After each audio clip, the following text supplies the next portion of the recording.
Bonjour à tous, il est 8 heures. Vous écoutez Radio Judaïka et tout de suite c'est l'heure de notre entretien hebdomadaire avec Stéphane Juffard, rédacteur en chef de la Metula News Agency. Stéphane, bonjour. Yannick, bonjour et bonjour aux auditeurs de Radio Judaïka. Alors on va commencer tout de suite notre entretien par l'actualité israélienne. Une attaque à l'arme blanche a été perpétrée à côté du marché de la ville de Netanya, faisant 2 blessés, dont un homme de 40 ans dans un état grave. Alors Stéphane, que s'est-il passé exactement ? Hier, deux attentats avec le même mode opératoire à peu près. D'abord tôt dans la matinée, quelque chose d'atroce à mon avis. Une jeune femme de 13 ans, Hallel Yafé Ariel, dans la ville de Kiryat Arba, la ville d'implantation à côté de Hébron, qui se fait attaquer dans son lit par un terroriste, Mohamed Trahaira, de 19 ans, qui vient du village voisin de Bani Naïm. Il a également la possibilité, avant d'être abattu, les deux terroristes d'ailleurs seront abattus. Il a la possibilité encore de blesser au visage, toujours avec son couteau, en gardien des équipes de garde de Kiryat Arba, un gardien de 31 ans qui est sérieusement atteint. Et puis, comme vous l'avez dit, à Netanya, à côté du marché, un autre terroriste qui vient de la ville palestinienne toute proche de Toul-Karem. Lui, il s'appelle Wail Abou Saleh, il a 46 ans et il s'attaque tout simplement au couteau pour tuer un homme d'une quarantaine d'années, une femme de 60 ans. Voilà ce qui s'est passé dans les faits hier. Peut-être une citation sur Facebook de l'assassin de Hallel Yafé. La mort est juste et je réclame le droit de mourir. Voilà dans quel état d'esprit ces gens perpètrent leurs assassinats sur base uniquement raciste pour tuer des juifs, pour tuer des Israéliens et pour faire avancer, comme ils le pensent, leur cause. Une cause qui est le fruit du mélange entre le nationalisme exacerbé et la pratique religieuse exacerbée, ou si c'est pas exactement la pratique religieuse parce qu'ils sont pas tous religieux, mais l'impact de l'influence religieuse qui est énorme partout dans les territoires arabo-musulmans et qui imprègne l'action de ces personnes. Alors Stéphane, vous l'avez évoqué, hier il y a eu donc une adolescente de 13 ans qui a été tuée dans son lit. On en a beaucoup parlé hier sur notre antenne, avec vous d'ailleurs. Depuis, le Premier ministre Netanyahou a déclaré « Le monde doit condamner cette horrible attaque comme il a condamné les attentats à Orlando et à Bruxelles ». Alors justement, Stéphane, pourquoi l'indignation mondiale semble sélective selon l'endroit où se déroulent les attentats ? Parce qu'il y a un problème d'incitation à la haine très clair, notamment dans les médias. Chaque agression terroriste arabe ou palestinienne est instrumentalisée par ces médias. Quand il s'agit d'Israël, ils cessent de faire leur travail. Je vous donne deux exemples. Dans le monde, le titre, c'est une adolescente poignardée à mort par un Palestinien dans une colonie israélienne de Cisjordanie. Alors, quand on dit dans une colonie, si on s'attaque à des colons en tant que colonisés, ça justifie notre acte, Yannick.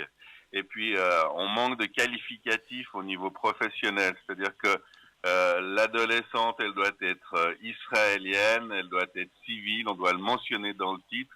Et puis, elle n'a pas été poignardée à mort par un Palestinien, elle a été poignardée à mort par un terroriste palestinien. Et ça change tout. De nouveau, on enlève le qualificatif de Palestinien, c'est plus un terroriste, c'est un Palestinien normal, comme si un Palestinien normal prenait un couteau et tuait une enfant, et ça se passe dans une colonie. À part ça, j'ai noté dans l'article du Monde, qui est rédigé par un sinistre confrère qui s'appelle Piotr Smolar, le correspondant du Monde, en quelques lignes, il y a 9 fois le mot colonie. Donc quand on veut être traité comme quand le Premier ministre demande qu'on traite les assassinats d'Israéliens comme dans les autres endroits, les terroristes sont appelés terroristes. ici dans l'article de Smolar dans Le Monde et dans celui dans le communiqué de l'AFP, il n'y a pas une fois le terme terroriste. Et quand je dis qu'on va utiliser, non seulement on va pas exprimer de l'empathie pour les victimes, mais on va essayer de pousser en avant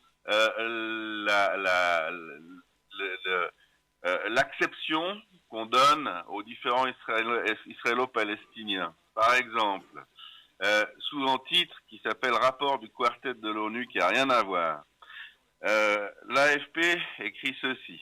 Selon les analystes, celles-ci, ces attaques donc, résultent surtout des vexations de l'occupation israélienne, de l'absence de toute perspective proche d'indépendance et des frustrations économiques, alors que le processus de paix israélo-palestinien est au point mort. Donc on essaie d'abord de le mettre sous le titre Rapport du Quartet, qui n'a strictement rien à faire. C'est un paragraphe qui est tout fait, qui chaque fois qu'il va y avoir une agression ou un assassinat d'Israéliens va réapparaître dans le communiqué de l'AFP, qui nous dit selon les analystes, mais ici à la MENA, je crois que nous sommes des analystes, et parmi les gens qui sont écoutés, mais on n'a jamais dit quelque chose comme ça. On n'a jamais dit que c'était à cause des vexations de l'occupation. Et puis on est toujours sur votre question, Yannick. C'est-à-dire pourquoi cette différence? Eh bien, cette différence, elle provient du déni absolu de l'existence même du terrorisme islamique ou islamiste. C'est-à-dire que dans les communiqués, les deux communiqués principaux du Monde et de l'AFP, le mot terrorisme n'existe pas. On va compter 15 fois le mot colonie, territoire palestinien occupé, ce qui est une inconsistance. En 1967, Israël a occupé ces territoires lors d'une guerre avec la Jordanie. Il n'y a jamais eu de territoire palestinien, et a fortiori de territoire palestinien occupé. Donc, il y a déni de terrorisme. Et ce déni de terrorisme, il tombe pas du ciel. Il a été commandé par la direction de l'AFP dans une circulaire sur laquelle on a mis la main et qui interdit formellement aux employés de l'AFP, aux journalistes de l'AFP, d'utiliser les termes terroristes palestiniens ou terroristes arabes. C'est-à-dire qu'on décide qu'il n'y en a pas, il n'y en aura pas. Dans le cadre évidemment du conflit israélo-arabe, mais plus largement dans les autres conflits. On va toujours hésiter à apposer, à qualifier un assassinat de terroriste. Alors, qu'est-ce qui s'est passé à Istanbul, à l'aéroport Atatürk? Qu'est-ce qui s'est passé à Zaventem? Qu'est-ce qui s'est passé aux Folies Bergères? En quoi était-ce différent, Yannick, de ce qui s'est passé à Kiryat Arba et à Netanya? Il faut évidemment se poser la question. Il faut se demander à Zaventem si selon les analystes aussi, l'assassinat de touristes résulte de vexation de l'occupation. Et quelle occupation? Pourquoi à Istanbul hier, ces gens, ces islamistes de l'État islamique ont-ils assassiné une cinquantaine de personnes?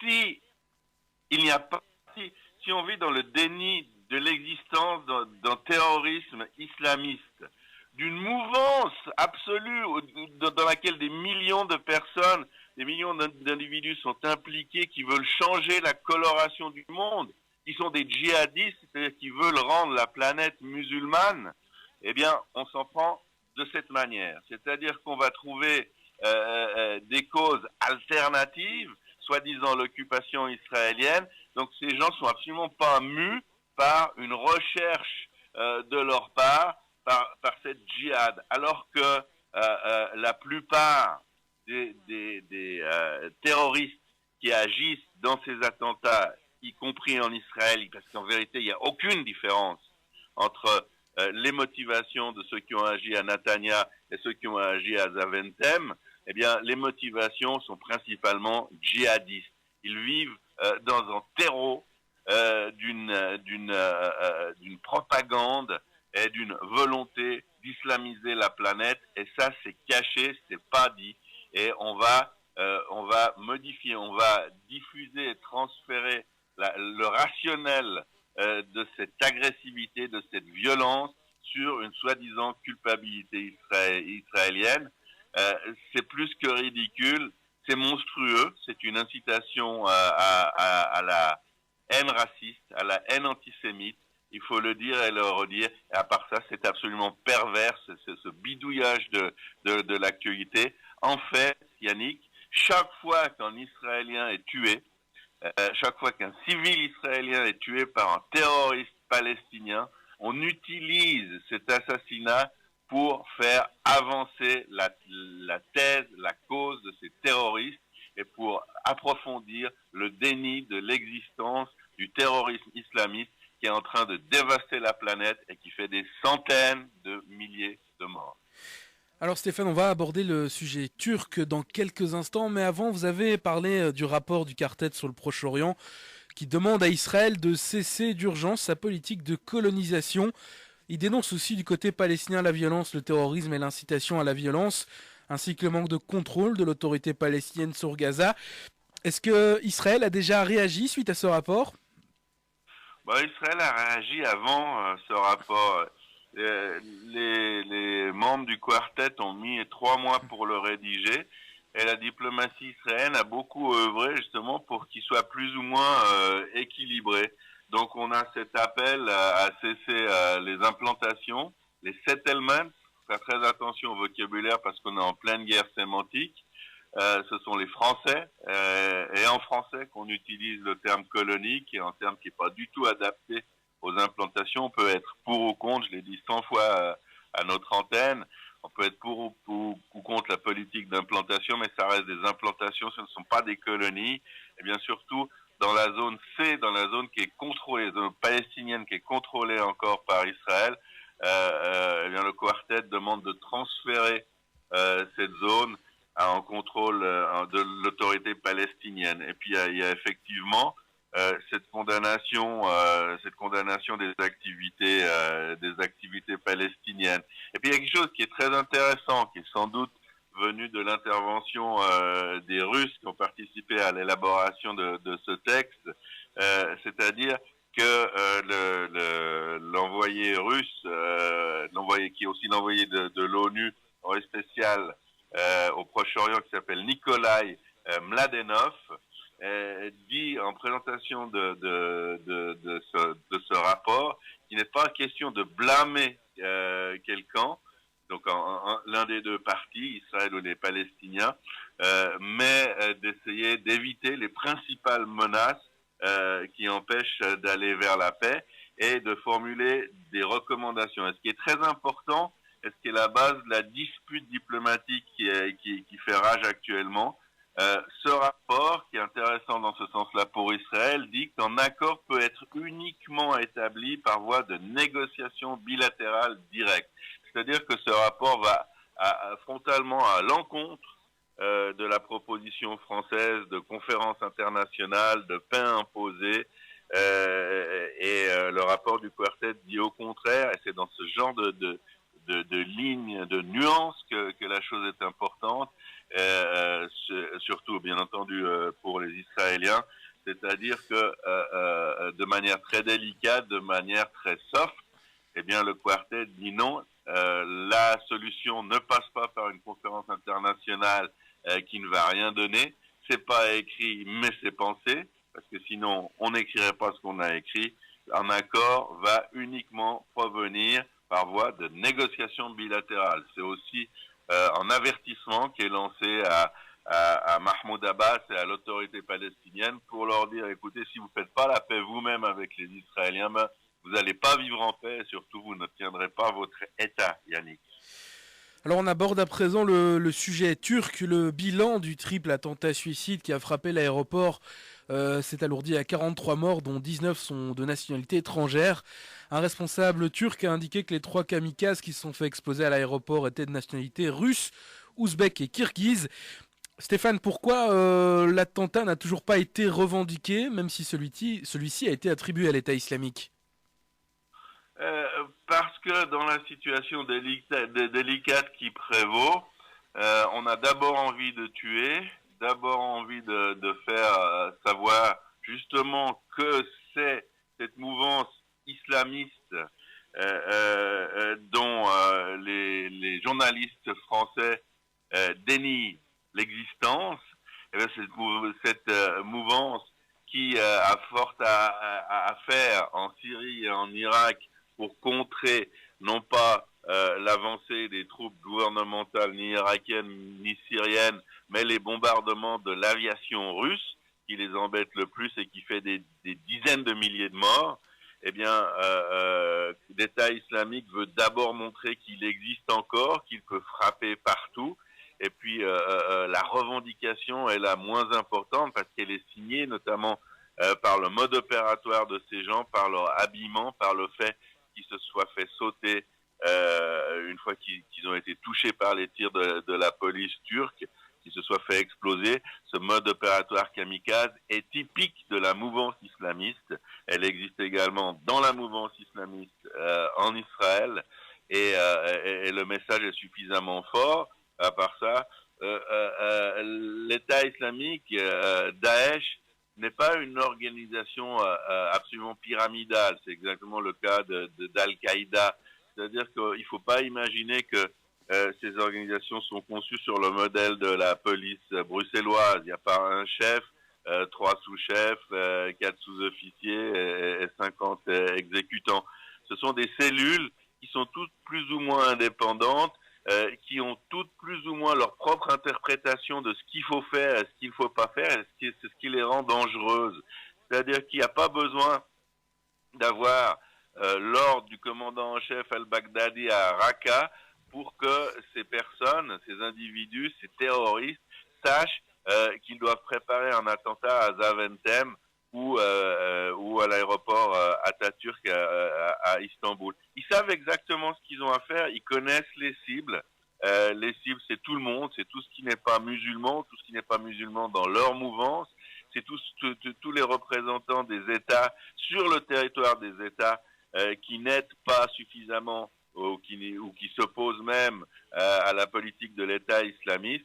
Donc c'est le danger, parce que quand on fait face à une organisation pyramidale, il suffit de couper le bout du cône, c'est-à-dire il suffit d'abattre ou de neutraliser le chef ou les chefs pour que tout le reste de la pyramide se trouve dans l'incapacité d'agir. Lors, dans ce genre d'organisation comme Al-Qaïda ou Daesh, eh bien c'est comme dans les films d'épouvante, quand on coupe la tête des zombies et que les corps, les mains ou même les doigts continuent d'agir, eh ben les mains et les doigts savent exactement ce qu'ils ont à faire. Et dans ce cas, c'est tuer. Et la revendication, Yannick, a beaucoup moins d'importance. Tout le monde sait que ces attentats ont été perpétrés par cette mouvance qui, encore une fois, pour Le Monde et pour l'AFP, n'existe pas, certainement pas en Israël. Alors toujours dans le dossier turc, le cabinet de sécurité israélien a donc approuvé l'accord de normalisation entre Turquie et Israël en dépit de l'opposition du ministre Lieberman, du ministre Naftali Bennett et de la ministre de la Justice Ayelet Shaked. Est-ce que la coalition gouvernementale n'a pas encore été fragilisée par ces désaccords sur le sujet israélo-turc ? Non, pas cette fois, Yannick. Israël a besoin de cet accord. Israël a besoin de cet accord parce qu'il lui rouvre les portes de la Turquie et que la Turquie est en marché pour Israël de l'ordre de plusieurs dizaines de milliards d'euros. C'est un des partenaires principaux. C'est également un partenaire stratégique principal. C'est un des seuls pays non arabes de la région.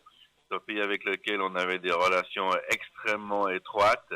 Et on a absolument besoin de cet accord. On a besoin de cet accord parce qu'on a envie de vendre notre gaz naturel que nous exploitons, que nous commençons à exploiter dans le bassin oriental de la Méditerranée, alors que les Turcs qui utilisent jusqu'à maintenant uniquement du gaz naturel russe, de par les difficultés qu'ils connaissent face à M. Poutine, les tensions qu'ils perçoivent, ont absolument la nécessité de diversifier leurs sources d'approvisionnement en gaz naturel. Pour nous, c'est une aubaine parce que nos gisements se trouvent juste à un peu plus d'une centaine de kilomètres des côtes turques. Donc on espère bien d'abord leur vendre ce gaz naturel et puis ensuite établir un gazoduc qui passerait par la Turquie, qui se raccorderait probablement à des gazoducs existants et qui pourrait ainsi nous aider à livrer notre gaz aux États européens. Donc c'est absolument intéressant pour Israël. Et puis Israël, faut le dire, n'a cédé sur rien du tout. L'accord dont vous parlez, Yannick, fait 3 pages à 4. Il est totalement vide. Il dit simplement qu'Israël va payer 20 millions de dollars de réparation aux familles des activistes islamistes qui ont été tués lors de l'abordage du Mavi Marmara, leur bateau qui tentait de briser le blocus sécuritaire israélien du Hamas à Gaza en 2010. 20 millions de dollars, c'est pour un ménage moyen belge l'équivalent de 200 euros, c'est-à-dire absolument rien du tout. C'est tout ce qu'Israël donne réellement à la Turquie dans ces 3 pages. Ça vaut la peine, c'est un bon deal pour nous. Et puis en parallèle, on est vraiment dégoûté. On comprend les ministres qui ont voté contre parce que le gouvernement de Recep Erdogan est une semi-dictature qui tue des Kurdes turcs par centaines, voire par milliers, qui a une politique absolument détestable, qui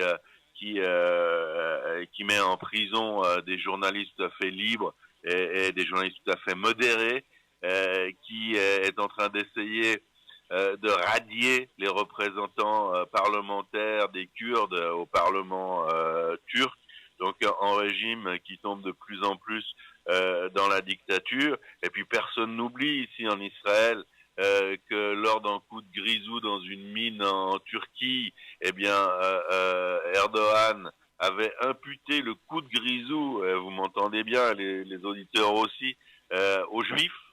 Et puis lors d'un tremblement de terre, peu après ce coup de grisou, un tremblement de terre qui avait frappé une région de la Turquie, eh bien également c'est les Juifs qui étaient responsables du tremblement de terre, comme les problèmes économiques, comme les manifestations violentes en Turquie, comme certains des attentats.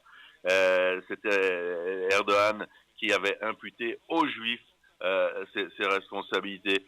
Donc, on fait ça par dégoût. On est des amis des Kurdes, on est des amis de la démocratie. On déteste en Israël, c'est dans notre ADN. C'est parce que c'est à cause de tout ce qu'on a subi. On déteste tout ce qui est dictatorial. On déteste ce genre de violence. Mais comme l'Union européenne, comme les États-Unis, on peut pas faire fi de l'existence de cette Turquie, même si on n'aime pas la manière dont elle est dirigée. Et puis c'est un potentat dans la région. Et puis c'est surtout géographiquement en allié, en tout cas en partenaire économique et sécuritaire dont on a vraiment besoin. C'est pour cette raison que la majorité des ministres quand même dans le cabinet restreint politique sécuritaire israélien a accepté cette signature. Un dernier détail cocasse, si vous permettez, à ce propos. Eh bien, les ministres se sont plaints d'avoir reçu le texte de l'accord après qu'il eût été signé. Certains ministres ont exprimé à M. Netanyahou que d'habitude, dans des situations mieux ordonnées, on soumet au cabinet restreint un brouillon d'accord, le cabinet restreint l'approuve et ensuite on le signe, pas le contraire. Et les ministres et les commentateurs aussi ont été surpris, désagréablement surpris, que lors de cette discussion du cabinet restreint qui a quand même duré 4h30, il n'y avait pas de représentants de l'armée, parce que les représentants de l'armée auraient probablement protesté et critiqué cet accord, notamment parce qu'Israël verse une réparation pour une opération des commandos de la Chayetet 13, des commandos marins, qui était absolument légale, nécessaire et surtout ordonnée par le gouvernement. Donc il y a cette gêne, il y a une gêne autour de cet accord. Oui, voilà, on est un peu pressé par le temps, Stéphane, donc voilà. Ouais, je vous en prie.